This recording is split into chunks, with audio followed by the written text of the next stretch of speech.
How's the lighting? Chubby's adjusting the lighting. Are you ready for Chubby? I'm here in the office. Yo, dude, Victor said you should do a Q&A session for the 100K sub milestone. Yeah, he just wants me to do a Q&A session here for you guys. So here we go, Q&A session. Bam!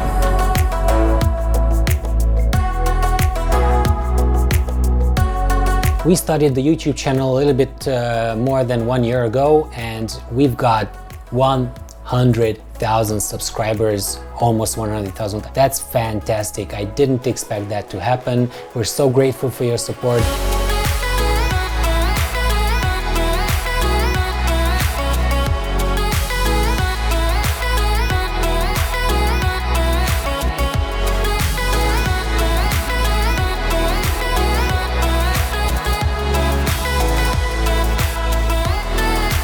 $100,000 subs, and we've got a giveaway for that. One of you guys will get 1,000 euros worth of Green Aqua coupons. If you live within the EU, if you live outside the EU, you will get an Amazon voucher. What happens if you want to travel and if you want to come here? It's your opportunity to choose. Do you want the voucher, or do you want to travel to Green Aqua and have your travel expenses partially covered by us? Just read the description and you'll know what to do. So, Q&A session with some things that would be very, very interesting for you guys to know about, some things that you always wanted to know about our videos. Here we are.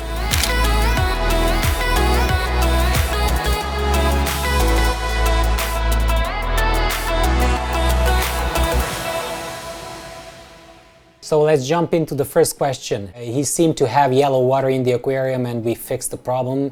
And then now he tells us that he has cloudy water. This cloudiness must be caused by some bacterial bloom. The Seachem Clarity will not be very useful. I would use the Seachem Pristine.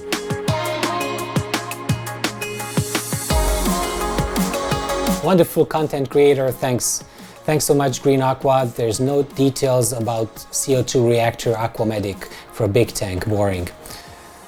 Boring that we don't have details, but the reactor is boring. I'm not sure. First of all, if you see the end of the reactor, which is suitable for multiple hose diameters, what you do is you cut the end of it because you don't want to restrict the flow by the end, the tip of the reactor. After we apply the hose on it, we put hose clamps on it. Tighten all inlets and outlets, and we put hose clamps at the bottom as well. Make sure that you do everything in order to seal that completely. I keep hearing tutorial videos talking about water hardness and how some rocks can make the water hardness go up, but it's never explained why this is a problem. Water hardness is a problem because in hard water plants will stop growing that fast and you will see stunted growth and you can see some algae.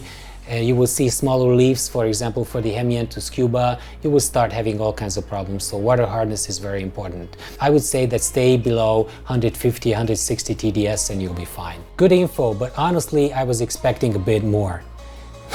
We always expect a bit more, don't we? If the video is meant for beginners, you should explain what products do you use on the exposition tanks. Okay, I think we did.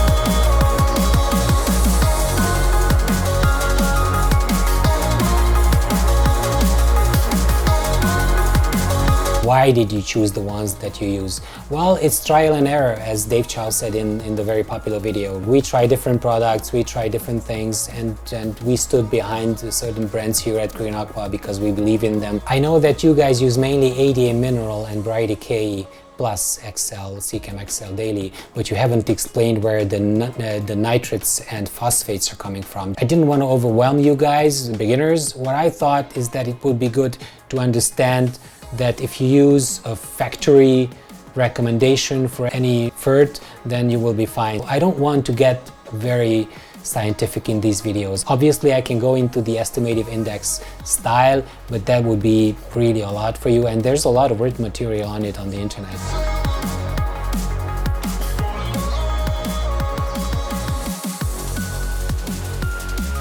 could you do a video on how to scape tall tanks? Well, actually, we've got the 60H tank that we scaped before. When you're having a higher tank, your light will have to be much stronger because you need the light to be able to penetrate the whole height of the tank. Other viewers were asking us about the shallow tanks. When you scape that tank, you have to think panoramically, and when you're scaping the high tank, you have to think vertically. Joel Patrick has asked us, what's the maintaining TDS at the Green Aqua Gallery? That's an easy answer. It's between 115 and 160.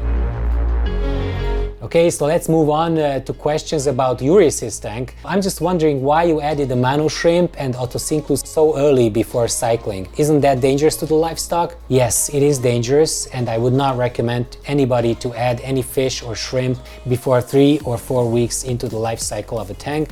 But in this case, we're using filters that already have been cycled before and they've been running in another tank, in an adjacent tank somewhere. I've been thinking about making another tank with perspective and depth illusion. Could you please share some links how to succeed in that? Well, we've got quite a few videos with me explaining how to add depth to the tank. You've basically got two possibilities in that. First of all, you can have big objects in the foreground, big plants, big rocks, and you've got small elements in the background. Also, you can play with lines. You have to have lines that lead your eye towards the back, so you can have paths. Manotash Mitra, thanks again for commenting. I know that you are commenting regularly. Just thinking about maintenance of this, very little place to work, but to achieve the best we need to take a little pain as well. Oh yes, we do. And oh yes, it's really difficult to maintain. You've got to fit your hands like this. Okay, so let's move on to the 60 tank that I scaped. Do the Siamese edge eaters not eat the moss? The Siamese edge eaters will eat the moss. When the Siamese edge eaters are getting bigger, we take them out and we place them in another tank. How do you stop brown algae from getting onto the plants? Well, actually, brown algae can only appear if you have a low light tank. So if you have strong lighting, then you're not going to have any brown algae. And also Otocinclus affinis will eat the brown algae. Please make a video for how to create photo shoot for aquarium competitions. That's coming up. Stay tuned. This kind of feedback is really important for us, so please let us know in the comments what kind of topics would you like us to cover, and please check the videos before, because I keep getting comments from you guys that didn't see at least the list of our previous videos, because we've got quite a few tutorials. And while we're here, I'm going to just tell you that yes, we're making a tutorial on lights. Okay, the next one is about Dave Chow's tank. Beautiful scape and crystal water. Can I ask you how many times and how much water do you change? Well, actually, we're changing 50% water every week on all tanks, and we've got our water change system invented quite cleverly, and probably changing the water for one tank takes about 20 minutes, so it's not a big thing to do. Hey, a quick question, how is the water clear like that, and what do you use to keep that clear? We're having good filtration, and we have a stable ecosystem in the tank, and also we have the OptiWhite glass. People do not realize how important a clear glass is in a tank. Also, we are using Secant Purigen in every tank. I have a saltwater aquarium, but I also think freshwater aquarium is incredibly beautiful. What a good structure and choice of plants. Many people come actually to us telling us that they switched from saltwater tanks to freshwater tanks because of the lush growth, because of the nice and friendly green atmosphere of a tank like that. And we only know a couple of people who went from freshwater to saltwater, but those were the weird ones. I'm just kidding. I'm glad you guys have a good sense of humor about this. Like, because Sonia and I, on our way here, she's like, do you think that they get that they're nerds? And This is something that makes me smile and happy, thanks. Big shout out to the man who's making it. It looks so clean, healthy, just amazing. Yeah, well, Dave Chow is a big master, and I think that this guy has the Amano spirit, and this is how I started that video, that I think that Dave Chow is the closest thing for me personally to Amano living. Must be try and error. So I have so many error at the front, at the before, so you must try yours. And then after that, you can have your solving method. Okay, moving out to the contest tank series that we did in the past weeks? Felipe Oliveira. Oh, Felipe is commenting. Let me see what Victor selected from him. The main issue of a layout like this is the high maintenance. Keep all the plants in shape and not overriding others in the foreground will be very difficult. Yes, Felipe, you are absolutely right. Obviously, the main goal with me by building this tank was not ease of maintenance. It was just the most breathtaking look that I could get. And also Gabor is helping me to maintain, so I don't care. No, I do care actually, and yes, you are right. Thank you for sharing with us this new episode of the low budget tank series. yeah, absolutely. The 450 is not a low budget tank. Obviously, the Formula 1 cars are not meant for budget. I have a remark on your pre-contest picture. The tree is the central piece of composition. On the photo, its shape does not stand out of the background as it deserves. Maybe you could adjust the lights to make it stand out. Lionel, you're absolutely right, and we received a couple of comments about that. So even with the wide angle lens, there's not much difference between the foreground tree element and the background. So what you see there is these two blending together, and that is the real problem. I'm gonna do tweaking on the background plants, and I'm also gonna do a lot of lighting. So what I'm gonna do is I'm gonna get to light that tree from different angles. Don't you think the contest picture is a little flat? Some shadows would be very useful. So this is the thing about contest pictures and contest tanks and all tanks in general. They're not ready when you built it. They're not ready after 1 month. You need to tweak. Dave Chow said plus and minus. He commented to me, so let's do the plus and minus. I just wondering if Monte Carlo will survive without the substrate. Yes, Monte Carlo is doing really well without substrate. What are those black brush algae eating snails called? Yeah, actually I mentioned the name of the Cleton corona snails and I put them in the description, so you guys have to know because sometimes you're asking us questions that you will find in the description. So this concludes Victor's ideas about the questions. Thanks again, Victor, for taking the time. And I will move to the community tab of Green Aqua now. This was an amazing series. I can't wait to see it grown in. You are by far the best aquascaping channel on YouTube. Thanks so much, but I thought that's George Farmer. He's reaching 100K. Shout out to George Farmer. Go, George. Yeah, absolutely. Go, George. He's gonna reach the 100K sub milestone, just 3,000 subscribers before us. And I'm so happy for him. He's a great guy, a very good friend, a great aquascaper. So let's just push it. 2 more until the 100K. And when he's ready, yes, we got it. So let's call him now. Let's call George, speaker. Let's see what he, oh, look at that. And we're up. Please leave a message. What is this? No, I'm here. You're sleeping. You just reached 100K, man. Oh, Hans Peterson. Mr. Gruber is coming. Hello, Mr. Gruber. You're on camera. He doesn't know what to say. That's really funny. If you had to choose 10-12 plants for a 1 meter diorama style tank, what they would be, you could probably just check the video of the 450 contest tank, the last episode of it. Just look at the list of the plants because those are my favorite plants that I used. What was the result of the competition? Did Green Aqua win? I'm gonna probably not send this picture to the IAPLC because they only accept original works. And I think I already won the contest because you guys appreciate my work so much, and this was meant to teach you how to do a contest tank. Aquadicted, nice nick. In which contest do you actually want to participate with this tank? The Aquatic Gardeners Association contest, as IAPLC does not accept published works. How do you siphon the gravel sand in a carpeted aquascape? Greetings from India. We move the suction hose above the gravel this way.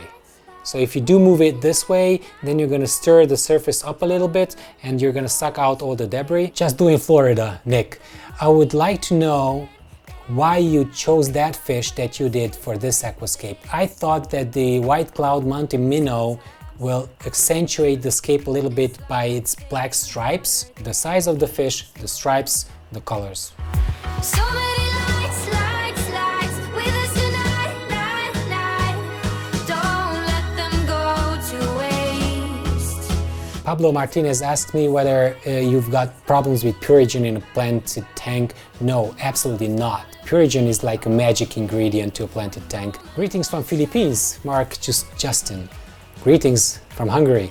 Honestly, I think this cape is too much overly designed. It kind of reminds me of the camouflage military uniform. This looks like one of those cheap, corny ornaments they sell at pet shops. Oh yeah, definitely. I love cheesy. Will you guys make a cape that is newly made and not totally copied from your book? I don't think that we copied anything. Gruber's future wife is calling now. Hello, honey. Okay, so Gruber's wife says hello. So plants like Monte Carlo, Rei Nikimini, or even the Hemianthus cuba can grow just hanging on a bonsai? Can it really survive without a substrate? Yes, they can. The experience is that most of the plants will uptake the nutrients from their leaves. Can you help me with low-tech plants without using CO2? I think that actually we've got quite a few videos on the Green Aqua channel with low-tech plants. I love the scape and the videos about it. I love the dolly shots you have sliding across the front of the tank. However, I was thrown off by the trial contest picture because the tree is so large in the foreground, the scape seemed to have very little depth. Well, Josh, you're absolutely right. And I really love this constructive criticism that I get from you guys from time to time. I would really love to encourage you. Oh, thank you. The green tea is here. Go, go, go, green tea. Keep it coming, baby. Keep it coming. There we go. Thank you. Do you suggest having more or less fish to make a beautiful aquascape come to life? We don't like to have many fish in a tank, and we also don't like to have big fish in a tank because they will distort the scale of the tank. So what we like to do is we have a small group of smaller fish. If you're looking at the contest pictures for the IAPLC, oh hello, fly is here. Chubby, do something about this. I can't work like this, I told you. I'm curious if you guys could make a video of your recommended cleanup crew. But I'm gonna really tell you quickly what my favorite cleanup crew is. Otocinclus affinis, Siamese algae eaters, Amano shrimp, obviously, the Cleton corona snails. Muhammad Latif, again from Indonesia. He has the staghorn algae in his tank and he asked us what to do about it. We've got the algae video, you should check that out, mate. And I'm also pointing out to the algae.greenaqua.com website, which will explain to you that staghorn algae is a CO2 related algae. What way this hobby is moving from your point of view. I'd love to hear your opinions on your current personal motivations. If you are at the stage where you're hunting prizes for contests. So for me, participating in contests is not that important anymore because I have got the YouTube channel here for you guys to see what we're doing, and ultimately you guys are gonna judge, and if you like the scape better than Josh Simscapes, then I'm gonna tell him. Do you have dates listed for upcoming workshops? I think I'm gonna list the dates in the description now. So many different ideas and beliefs on the different ways to use liquid fertilizer. Yes. What I'm trying to do here is just to try to show you what we do. I'm not saying that's the only way to do it. I'm just trying to show you because we know that works. But there's a fight out there. Definitely. People just love to fight about everything, even aquariums. What? This is a hobby. Come on, guys, chill. Take it easy. Have some green tea. All right, so I think that this concludes our Q&A session here today, and I'm really grateful for you guys to be here with us. Please stay tuned. Please smash that like button if you like the Green Aqua channel, and do not forget to subscribe if you didn't do so yet. We're hitting the 100K milestone, and don't forget about the 1,000 euro giveaway. Details in the description, and I've already talked about it before. So, until next week, bye. By the time that we started shooting this video, we've got 27 new comments. And I gotta answer them all. Thanks so much for you guys. It's incredible.